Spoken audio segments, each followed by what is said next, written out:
बिहार विधानसभा चुनाव के नतीजे आने के बाद तेजस्वी यादव मीडिया से बिल्कुल अलग हैं और हालांकि आरजेडी के जो सीनियर लीडर हैं लगातार पोस्ट कर रहे हैं सोशल मीडिया पर। शिवानंद तिवारी तेजस्वी यादव को वो सीखना चाहिए और कई पोस्ट किए हैं जिसमें वो नीतीश कुमार के बेटे के समर्थन में आए, कहे कि नीतीश कुमार के बेटे जो है पूरी तरह से राजनीतिक परिपक्व हैं और उनकी जो अंदाज़ा लगाया जा सकता है कि जब वो मुख्यमंत्री के बेटे हैं और उनकी जो पकड़ यानी कि निशांत की जो पकड़ है राष्ट्रीय राजनीति लेवल की पकड़ है। हालांकि शिवानंद तिवारी ने यह भी कह दिया है कि हम राष्ट्रीय जनता दल से नाता तोड़ते हैं। शिवानंद तिवारी राष्ट्रीय जनता दल के राष्ट्रीय उपाध्यक्ष थे, अब वो नहीं है और ये भी कयास लगा जा रहा है, कुछ लोग ये भी बोल रहे हैं कि शिवानंद तिवारी के बेटे राहुल तिवारी चुनाव हार गए हैं, इस वजह से वो तेजस्वी यादव के ब्लेम कर रहे हैं। कई ऐसे मुद्दे हमारे साथ में वेद प्रकाश हैं।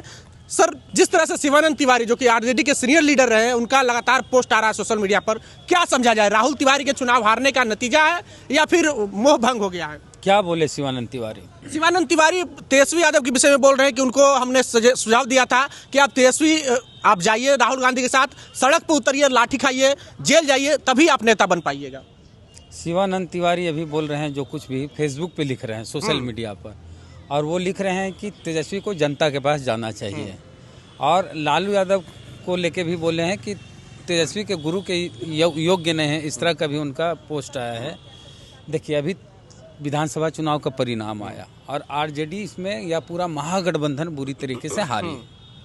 तो हारने के बाद तेजस्वी यादव क्या करते? धन्यवाद देते पूरे बिहार में घूम के कि हमको हरा दिए हैं। फिर भी सबसे ज़्यादा वोट परसेंटेज जो आया है किसी भी दल को, तेजस्वी यादव की पार्टी आरजेडी को आया, 23% वोट मिले हैं। इसको लेके फेसबुक लाइव करके तमाम जो वोटर हैं उनके जो आरजेडी को वोट दिए हैं, बावजूद इसके तेजस्वी हार गए, उनकी पार्टी हार गए, उन वोटरों को शुक्रिया अदा करना चाहिए था। फेसबुक लाइव तो खूब होते थे चुनाव के पहले, चुनाव तक। आज चुनाव है, कल तक लाइव थे, चुनाव के बाद भी लाइव हुए। एक फेसबुक लाइव के माध्यम तो नेतागिरी या फिर राजनीति सोशल मीडिया पर ज़्यादा दिख रहा है आपको। सोशल मीडिया पर ही शिवानंद तिवारी ने तो सोशल मीडिया के माध्यम से तेजस्वी यादव को उन तमाम मतदाताओं को शुक्रिया अदा करना चाहिए जिन मतदाताओं ने 23% वोट आरजेडी को दिया। पर एक सवाल है कि जिस तरह से एनडीए को प्रचंड जीत मिली, आरजेडी को प्रचंड हार मिला, तो क्या ये समझा जाए कि बिहार में अब जो जरूरी मुद्दे हैं उस पर राजनीति नहीं होगा, सिर्फ जातीय समीकरण पर राजनीति होगा? नहीं, पहला जो सवाल आप किए उसी का हम जवाब दे देते हैं। तो हमने कहा कि तेजस्वी क्या करते? देखिए, एकागो चुनाव कोई विधायक हार जाते हैं तो चुनाव हारने के बाद वो हताश हो जाते हैं। एक विधायक का चुनाव कोई लड़े और चुनाव हार गए, वो टूट जाते हैं, पूरी तरीके से टूट जाते हैं, आर्थिक रूप से भी टूट जाते हैं और मानसिक रूप से भी एकदम टूट जाते हैं, हताश हो जाते हैं, निराश हो जाते हैं और कुछ समझ में नहीं आता।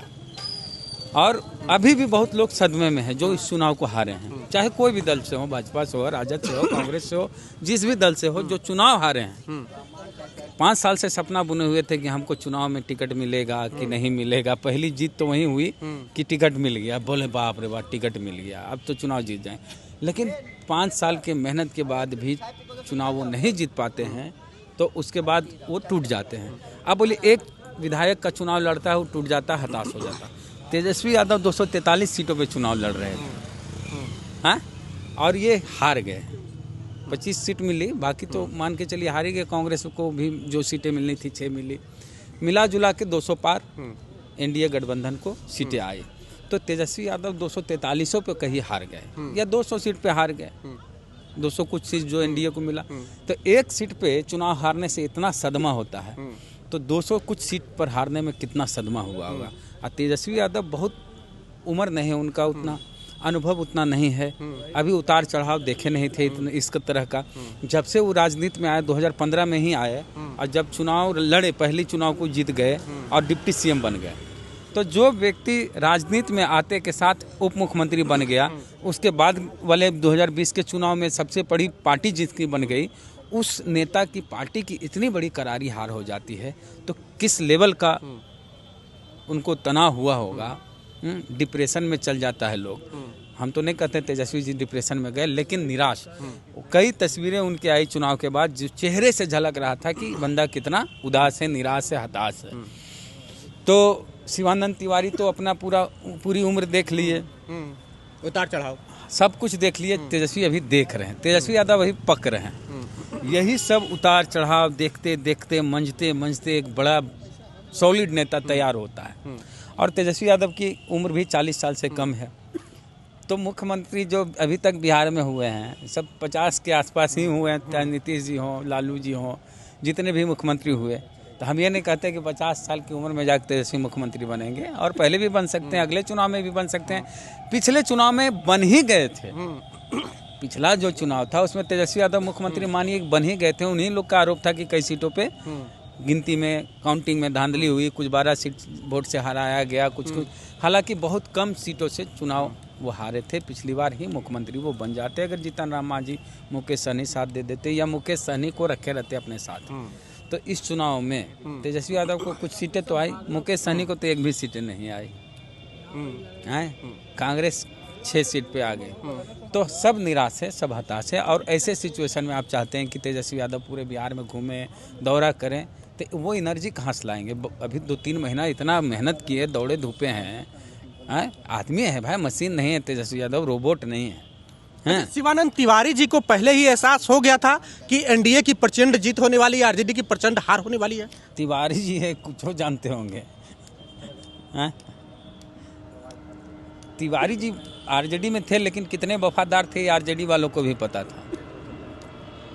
कई जगह तेजस्वी यादव के साथ दिखते थे या आरजेडी कार्यक्रम में दिखते थे। किसी दल में रहना और वफादारी के साथ रहना, दोनों में बहुत फर्क है। यानी तिवारी जी वफादारी के साथ नहीं थे। वफादार कहाँ, जब वफादार होते तो इस तरह से पोस्ट सार्वजनिक तौर पे क्यों लिखते? वो जो सलाह देना था तेजस्वी जी को फ़ोन पे दे देते, व्हाट्सएप पे लिख सकते थे। पूरी दुनिया को ढंढोरा पीटने की क्या ज़रूरत थी? हाँ, आप ही बताइए। जिससे हमसे कुछ गलती होगी तो आप फेसबुक पे लिखिएगा कि हमको बोलिएगा? नहीं, पर्सनली बोलेंगे। तो वही बोलना चाहिए था। यहाँ तो आप दिखा रहे कि हम बहुत बड़े ज्ञाता हैं, बहुत बड़े ज्ञानी हैं, तेजस्वी यादव कुछ नहीं आता है। हैं, तेजस्वी यादव को ज्ञान दे रहे। ज्ञान देना है, गुरु जो होता है कान में बोल देता है कि यहाँ गलत हो, कि हल्ला कर देंगे, सबको बताएंगे। ये हो गया तेजस्वी यादव की छवि खराब करने जैसा। अच्छा, आप भी बिहार विधानसभा चुनाव कवर किए, आपको अंदाजा था कि इतनी प्रचंड हार होने वाली है? प्रचंड हार की बात नहीं, हार तो होनी थी, तो हम भी जानते थे कि सरकार तेजस्वी यादव या आरजेडी की नहीं बनेगी। हम आरजेडी के कई नेताओं से मिले थे और हम बोले थे कि इस बार आप चुनाव लड़ रहे हैं ज़्यादा से ज़्यादा सीट पर जीतने के लिए, सरकार बनाने के लिए नहीं, क्योंकि आपके पास समीकरण नहीं है। बीजेपी एनडीए जो है, जदयू जो है, उसके साथ समीकरण बहुत टाइट था, सामाजिक समीकरण। कौन सा समीकरण? अगड़ी जात 10%, 35% अति पिछड़ा, कितना हुआ? 10, 35, 45, 5% मानिए पासवान, 50, चिराग के चलते, 50, और मानिए 4-5% मांझी समाज का, 55% हो गया। तो जिसके पास 55% वोट है, आपके पास क्या है? यादव मुस्लिम के अलावा कुछ? उनके पास मुद्दा था हर घर सरकारी नौकरी, माई बहन मान योजना। वोट तो अंततः जात के नाम पर हो जाता है ना। और इसमें 2 जात और जोड़वे नहीं किया। 55 में और जोड़िए कुशवाहा 5%, कुर्मी, इस तरह से मिला के 10% और जोड़ दीजिए, 65 लगभग 65। जिसके साथ 65% जातीय समीकरण हो वो चुनाव जीतेगा, या जिसके पास 35% जातीय समीकरण हो वो चुनाव जीतेगा? हमको ये बताइए। हम आरजेडी के सभी नेता से, तेजस्वी यादव जी से, सबसे पूछना चाहते हैं कि एनडीए के पास 10% अगड़ी जात, जदयू वाला 35% अति पिछड़ी जात, 45, ठीक है, मांझी और चिराग वाला दलित 10%, 45, 10, 55, कुशवाहा, कुर्मी, डांगी 10%, कितना हुआ? 65%। तो इनके पास सॉलिड 65% वोट था, सॉलिड जातीय समीकरण। तो चुनाव वो जीतेगा कि चुनाव आप जीतेंगे? राहुल गांधी अति पिछड़ा को लेके एक पूरा कार्यक्रम किए, लेकिन जब टिकट देने की बारी आई तो अति पिछड़ा गौन है। तो अब राहुल गांधी ठगने आए थे दलित को, पिछड़ा को, अति पिछड़ा को बिहार में। तो क्या हुआ? राहुल गांधी ठगने कैसे आए थे? वो तो बात कर रहे थे सामाजिक न्याय की, प्रतिनिधित्व की। वो चीज टिकट में क्यों नहीं दिखा? हैं, वो टिकट में झलकना चाहिए था।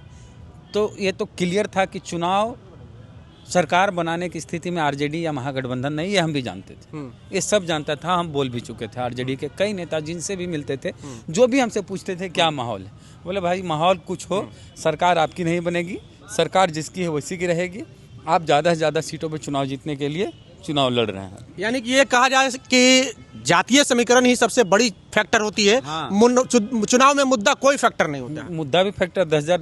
देखिए, हम आप जैसे लोग जो जाते हैं गांव में पूछते हैं किसको वोट दीजिएगा, तो उससे दिखता था कि भाई महागठबंधन बोला, कोई एनडीए बोला, लेकिन हम लोग सिर्फ पुरुष से जाके ज़्यादातर बात किए, महिलाओं से बात नहीं की। महिलाओं अब वोट मेन पलट दी महिला, आधी आबादी है उसकी। हाँ, आधी जितना वोट पुरुष का उतना ही लगभग महिला का, सीधे उलट दी चुनाव को। ठीक है, हारते आरजेडी की सरकार नहीं बनती, 50-60 सीट आ जाते हैं, 70 सीट आ जाती, लेकिन एकदम 25 सीट पे आ गए। यही कारण है, जातीय समीकरण आपके साथ नहीं था। मंगनी लाल मंडल को आप लाए। मंगनी लाल मंडल बहुत अच्छे व्यक्ति हैं, हम इज्जत करते हैं, ठीक है, कार्यकर्ता से जुड़ के रहते हैं, लेकिन उनका वोट उनके साथ नहीं है, उनका प्रभाव अपनी जात पे नहीं है। जैसे जिस जाति से आते हैं उस जात के लोग नीतीश कुमार को नेता मानते हैं। अच्छा, थे भी जदयू में, जदयू से लाए 1 साल पहले। एक बात यह भी कहा जाता है कि मुसलमानों ने भी धोखा दिया, यादवों ने भी धोखा दिया। अगर मिथिलांचल की बात की जाए तो मिथिलांचल में यादव ज़्यादा, यूँ कहें कि लगभग 50-55% यादव जो है एनडीए को वोट किया। कैसे पता आपको कि एनडीए टिप रहा है? ये सब फर्जी बातें हैं। मुसलमान ने भी धोखा दिया। अरे महिला, यादव समाज की महिलाओं ने वोट दिया है, मुस्लिम समाज की महिलाओं ने वोट दिया एनडीए को। हाँ भाई, 10,000 रुपया जिसको मिला उसको बोला गया 10,000 रुपया अभी आपको मिल गया है, वोटवा दीजिए एनडीए को, नहीं दीजिएगा तो वापस ले लिया जाएगा। तो जो 10,000 मिला, पर्व त्योहार में कपड़ा खरीद लिए, कोई कुछ खरीद लिया, उसको बोला कि अगर 10,000 वापस, अगर वोट एनडीए को नहीं दिए तो 10,000 रुपया वापस करना पड़ेगा। तो भाई कहाँ 10,000 गरीब आदमी वापस कहाँ से करेगा? उसको 10,000 जमा करने में 1 साल लगेगा। तो बोला भाई 10,000 खर्चा हो गया इस, हाँ, चाहे कुछ खरीद लिए, चाहे हमारे पास है 10,000 रुपया, ये हमसे मांग लेगा। अगर हम वोट नीतीश कुमार की पार्टी को या भाजपा को नहीं दिया, आरएलएम को नहीं दिया, चिराग की पार्टी को नहीं दिया, हम पार्टी को नहीं दिया, जो एनडीए में थे, तो वो डर कि अगर हमने वोट एनडीए को नहीं दिया तो 10,000 वापस मांग लिया जाएगा, अगर दिए तो और मिलेगा। तो यहाँ पर हर जात की महिलाओं ने वोट दिया एनडीए को। और ये चुनाव जो कर रहे थे कि जात से ऊपर उठ गया, यही महिलाओं ने उठा दिया इसको। जातीय समीकरण पर नहीं हुआ। हाँ, अगर तेजस्वी के साथ जातीय समीकरण होता तो फिर भी सरकार नहीं बन पाती अभी की स्थिति में, जो 10,000 वाला कमाल किया है। लेकिन टक्कर तो पूरा जबरदस्त होता, लगभग 19-20 का ही फासला रहा। हाँ, या 18-20। हाँ, 10,000 वाला बहुत मैटर किया भाई। अच्छा, आरजेडी को अब क्या लगता है कि मुस्लिम और यादव वोट बैंक से ऊपर उठ चुकी है? क्या आरजेडी को अति पिछड़ा वोट मिल रहा है, दलित वोट मिल रहा है? आरजेडी लालू यादव जी के समय में बैकवर्ड की पार्टी थी, उसमें मुस्लिम भी थे, हाँ, बहुजनों की पार्टी। फिर लालू जी हैं इसको एम.वाई की पार्टी बना दिए, दूसर को नहीं बनाया। एम.वाई हम नहीं बोले, आप नहीं बोले, एम.वाई लालू जी हैं बोले। तो जो बैकवर्ड की पार्टी थी, मुस्लिम अति पिछड़ा सबकी पार्टी थी, बहुजनों की पार्टी थी, उसको लालू यादव ने 2 जात में समेट दिया, 2 समाज में, यादव और मुस्लिम। लालू जी कहीं एम.वाई समीकरण मेरा आपका नहीं है, वहाँ गलती हुई, उसका फायदा नीतीश जी लिए। फिर एम.वाई से तेजस्वी यादव इसको A to Z पे लाए। A to Z में बोले हम नहीं, सभ्य पार्टी है। A to Z से आगे बढ़ के तेजस्वी यादव बोले ये माए बाप की पार्टी है। उतना ही जितना इस तरह से चेंजिंग हुआ उतना नुकसान आरजेडी को हुआ। अखिलेश यादव पीडीए करके हिट हो गए। पीडीए में पिछड़ा, दलित, अल्पसंख्यक, खत्म कहानी। अच्छा, एक सवाल है कि क्या निशांत कुमार राजनीति में आएंगे? क्योंकि शिवानंद तिवारी कह रहे हैं कि राजनीतिक रूप से वो काफ़ी प्रखर हैं। शिवानंद तिवारी अपना बेटा का चुनाव नहीं जीता पाते हैं, कितना बड़ा ये चाणक्य चचा हैं ये, हैं? शिवानंद तिवारी क्या कहते हैं, उससे क्या प्रभाव पड़ता है? शिवानंद तिवारी कहने पर उनके जात के लोग आरजेडी को वोट नहीं देंगे। शिवानंद तिवारी को नहीं कहिए, इससे जनरली एक सवाल उठ रहा है, क्या नीतीश कुमार के बेटे राजनीति में आएंगे? निशांत कुमार। अब देखिए, निशांत कुमार को लेकर जदयू के कई नेताओं ने भी बयान दिए हैं, जिसमें संजय झा भी शामिल हैं और भी कई जदयू के नेता हैं, जिनका कहना ये प्रवक्ता, जो मुख्य प्रवक्ता हैं एमएलसी साहब, क्या नाम है? नीरज कुमार भी बोल रहे थे। अब जदयू वाले भी चाहते हैं कि निशांत कुमार आए, तो निशांत कुमार के आने से जदयू संगठित रहेगा, टूटेगा नहीं, ये सच है। और दूसरे एक व्यक्ति हैं मनीष कुमार वर्मा और निशांत कुमार, यही भविष्य जदयू के दिख रहे हैं।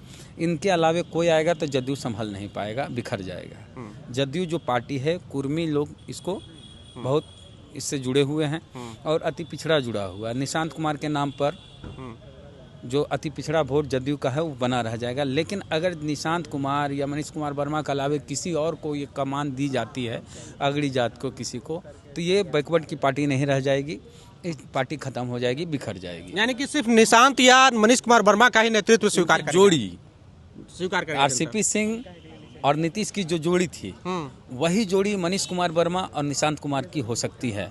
हालांकि आरसीपी सिंह बाद में डिच कर दिए, वो नहीं करना था। आरसीपी सिंह की पहचान ही नीतीश कुमार की वजह से हुई है। तो एक EVIS थे, दोनों IAS, मनीष कुमार वर्मा भी IAS, आरसीपी सिंह भी IAS। तो आरसीपी सिंह, नीतीश कुमार IAS नेता, मनीष कुमार वर्मा IAS, निशांत कुमार नेता, दोनों नेता बन जाएंगे और फिर जदयू को आगे बढ़ा देंगे। एक आखिरी सवाल, आरजेडी के लिए अब क्या विकल्प है, क्योंकि अगला विधानसभा 2030 में होना है। अगर ये जातीय समीकरण जो एनडीए का है वो 2030 तक रहेगा तो फिर से तेजस्वी यादव चुनाव में चूक जाएंगे। 2030 में बहुत कुछ होने वाला हो सकता है, 2029 में ही लोकसभा के साथ विधानसभा। नहीं, अगर ये समीकरण रहा, एनडीए के साथ इंटैक्ट रहा, तो आरजेडी के पास क्या विकल्प अब आरजेडी के पास जो कुछ भी है वो जदयू के भरोसे है। जदयू मजबूत बने रहती है या जदयू का बिखरना है। नीतीश जी कितने दिन तक राजनीति कर पाते हैं, नीतीश जी कितने दिन तक मुख्यमंत्री रह पाते हैं, या नीतीश जी ही पलट के वापस महागठबंधन में आ जाते हैं और राजद को फिर से संजीवनी मिल जाती है। 2010 के चुनाव में आरजेडी को 22 सीटें आई थी, 15 में नीतीश जी सटे तो कितने सीट, 80 सीट के आसपास आ गए। तो उसी तरह नीतीश कुमार ने आरजेडी को जिंदा किया था, नीतीश कुमार ही आरजेडी को जिंदा करेंगे। तेजस्वी यादव जाएंगे, क्षेत्र में जाएंगे। देखिए, रामविलास पासवान जी बड़े नेता थे, गुजर गए। उनका कहना था कि जब कुछ भी समझ में नहीं आए नेता को तो जनता के पास जाइए, हर सवाल का जवाब है, हर समस्या का समाधान है। तो जाएंगे, समय अभी तुरंत जा क्या करेंगे, फिर चुनाव हारे हैं, फिर जनता के पास क्या कहने जाएंगे। बिहार में सबसे बड़ी आबादी अति पिछड़ी जाति का है, अति पिछड़ी जाति कैसे, उस पर ध्यान ही नहीं है आरजेडी का, ध्यान नहीं है। ध्यान 36% आबादी है, उस पर आरजेडी का ध्यान ही नहीं है। यानी कि गलती हो रही है आरजेडी। उदाहरण दें हम, देखिए, चंद्रवंशी जाति जो कहार जाति को कहते हैं, उस जाति के एक नेता थे इनके पास, रामबली जी चंद्रवंशी, MLC थे। MLC साहब को इन लोग हटा दिए, पदच्युत कर दिए, और वही जात के नेता को भीम सिंह को भाजपा ने राज्यसभा भेजा। उसी जाति के MLC को, प्रमोद चंद्रवंशी को भाजपा ने मंत्री बनाया। उसी जाति के प्रेम कुमार को भाजपा ने स्पीकर बनाया। तो अब कहार जात का लोग वोट भाजपा को देगा कि आरजेडी को देगा? आरजेडी करे तो करे क्या, अति पिछड़ी जाति में सेंधमारी कैसे करे? अब तो MLC भी नहीं बना पाएगा आरजेडी, सीटवा कम है। तो जो नाराज लोग हैं इनसे, उनको अपने साथ लाएं। और भाजपा जदयू में जिनको टिकट नहीं मिला, उधर भी तो बहुत सारे अति पिछड़ी जात के नेता हैं जिनको टिकट नहीं मिला, वैसे लोग को अपने साथ जोड़ें। और अभी संगठन पर काम करने की ज़रूरत है 5 साल।